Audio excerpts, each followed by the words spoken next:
Hola, soy Diego y bienvenidos a este video, el cual trata sobre el efecto del secado parcial de la zona radicular y del riego deficitario en el crecimiento, el rendimiento, el uso del agua y la calidad del tomate injertado o cultivado en un invernadero. Primero hablemos sobre el tomate. El tomate es un importante cultivo hortícola cuyo cultivo a menudo está bajo la influencia de factores estresantes, abióticos y bióticos. Es importante saber qué es un injerto. El injerto es una técnica utilizada para paliar estos problemas. La escasez de agua ha estimulado la introducción de nuevos métodos de riego deficitario y secado parcial de la zona radicular. En un estudio se realizaron dos experimentos con tomates en la temporada de primavera y verano, en invernaderos comerciales en el área de Split, que es una área mediterránea de Croacia, para evaluar los efectos de tres regímenes de riego total, secado parcial de la zona radicular y riego deficitario, sobre el crecimiento vegetativo, los parámetros de intercambio de gases de las hojas, el rendimiento, la eficiencia en el uso del agua y los nutrientes verdes y calidad de frutos de tomates injertados. En el primer experimento, que fue plantas de un solo tallo, en el primer año el cultivar injerto clarabella se cultivó en un tallo. Las plantas se regaron por goteo con goteros colocados en líneas opuestas de plantas en hileras. A los 30 días de las plantas iniciaron de riego total, riego deficitario y secado parcial de la zona radicular. En el tratamiento FI, las plantas se regaron hasta un contenido de humedad del suelo de un 65 o 75% de la capacidad de campo. Los tratamientos DI recibieron el 50% del agua utilizada en FI mediante el uso de goteros por la mitad de capacidad que en FI. Con PRD, la mitad del sistema de raíces se regó un 65 o 75% de la capacidad de agua del campo, mientras que la otra mitad de las raíces se secó hasta que la humedad del suelo alcanzó un 35 o 40% de la humedad de campo.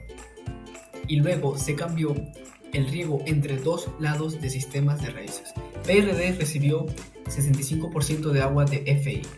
En el experimento 2, que consistió con plantas de doble tallo, se usaron los mismos porta-injertos que en el experimento 1. Los tratamientos de riego comenzaron 50 días después del tratamiento e incluyeron FI, DI y PRD. En este año el contenido de humedad del suelo fue controlado por sensores de humedad del suelo MaxiRain. El tratamiento DI recibió el 65% de agua suministrada a FI, usando goteros a menor capacidad.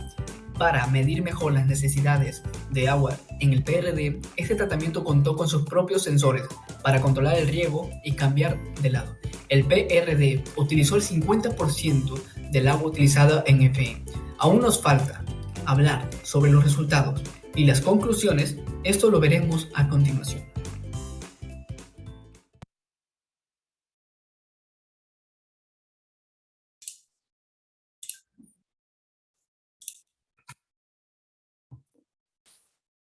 Ahora les explicaré acerca de los resultados y conclusiones del estudio.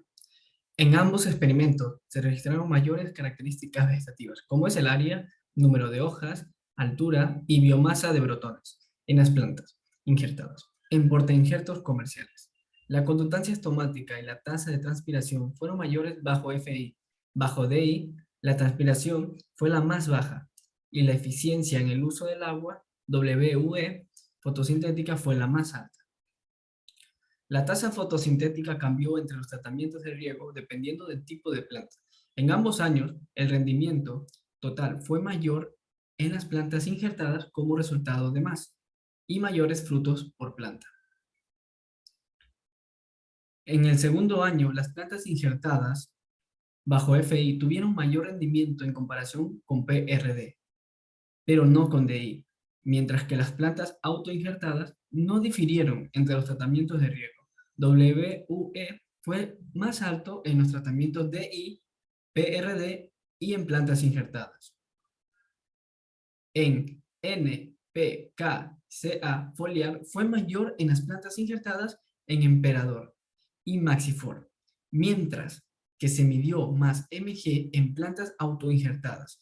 Se registraron más Ca y Mg en las plantas bajo DI y PRD. Las concentraciones de minerales en los frutos fueron mayores en las plantas injertadas sobre portainjertos comerciales.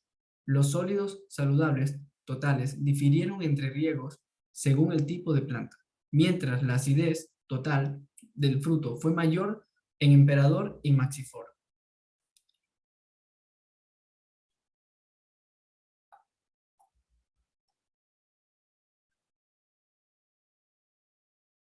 Este estudio mostró que las plantas injertadas pueden cultivarse bajo DI, con una reducción menor de rendimiento de un 30 a 40%, menos de agua utilizada para el riego.